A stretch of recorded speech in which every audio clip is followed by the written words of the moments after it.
Tom Gilbert doesn't just know the history of environmental conservation, he's lived it. A leader in conservation for 65 years and key to creating and implementing the Man in the Biosphere program in the United States and around the world, Tom is a fount of first-hand knowledge about the MAB program and worldwide conservation.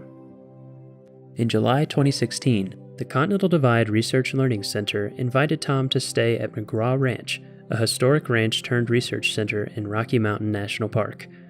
While there, he shared his knowledge through 3 days of conversation with Ben Babowski, then acting superintendent of Rocky Mountain.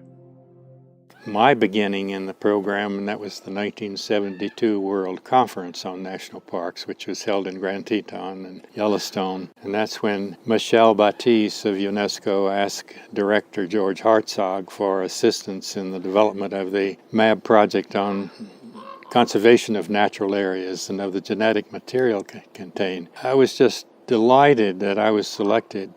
So I went to UNESCO, Paris, in 1973. My charge was to help organize the expert panels to develop the guidelines and criteria for the program. But before that, Baptiste asked me to develop a kind of master plan, how I saw going about this. And so, as naive as I was, I developed a plan over a few days and came back, and it, as I remember, was a plan for something like $5 or $6 million, but it was with not only UNESCO and what funding was needed, but cooperating agencies like IUCN and participating states. So it was a cooperative effort. One of the things that really helped to kick the program off. Before I went to Paris, I had worked for Russell Train, who had started this bilateral with the Soviet Union on environmental protection, and it had a section on protected areas. What's going to happen at this summit conference, which was proposed between the U.S. and the Soviet Union in Moscow in July of 1974? What is proposed on protection of the environment? And Herder said, we don't really have anything specific. So I said, how about supporting the MAB and Biosphere Reserve program? With Herder's help, we were able to get that proposal in, and it actually happened. The communique from Moscow went all over the world. It was featured in New York Times, and part of that was to support the MAB program. So that really was a big boost. And shortly, in the next few years, quite a few biosphere reserves were officially designated by UNESCO. And I was invited to become the national program coordinator for the MAB program. We had 14 different project areas at that time, but I felt biosphere reserves were the main focal area. So we set up a co-lead agency arrangement between the Park Service and the Forest Service, getting agencies to work together to solve common problems related to conservation and sustainable development, and come up with pilot projects in the U.S. So we proposed 4 pilot projects, one in the Southern Appalachians, which I was most familiar with, the Lake Champlain Basin, Rocky Mountain region, and the Lower Colorado River Basin. Those were the 4 what we labeled cooperative regional demonstration projects.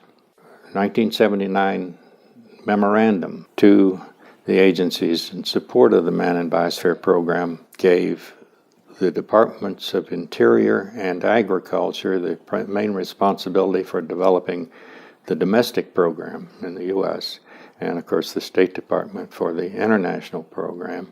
We often complain about the resources and the funding that we have here in the United States, but compare that to many of the less developed countries. You know, the situation, the wars, the conflicts, the separation into different country, Eritrea, and all of the things that went on had to be taken into consideration. The biosphere reserves are, and many national parks, are in the best position to add a really important dimension to this whole new program of global citizen education. And if we don't succeed in doing that, I don't see how we're going to overcome these horrendous obstacles that we have to overcome now. One has to be optimistic.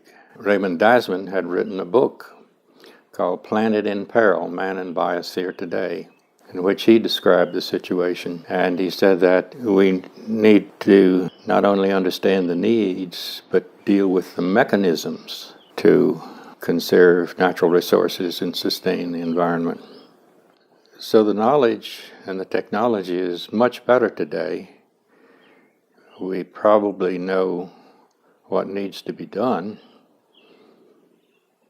but the difficulty is bridging that gap between what we know needs to be done and convincing the politicians that it should be done.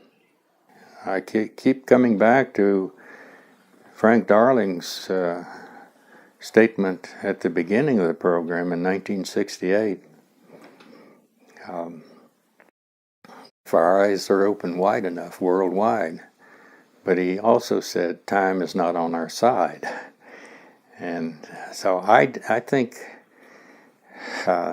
we can't be content with business as usual. We've got to do something extraordinary.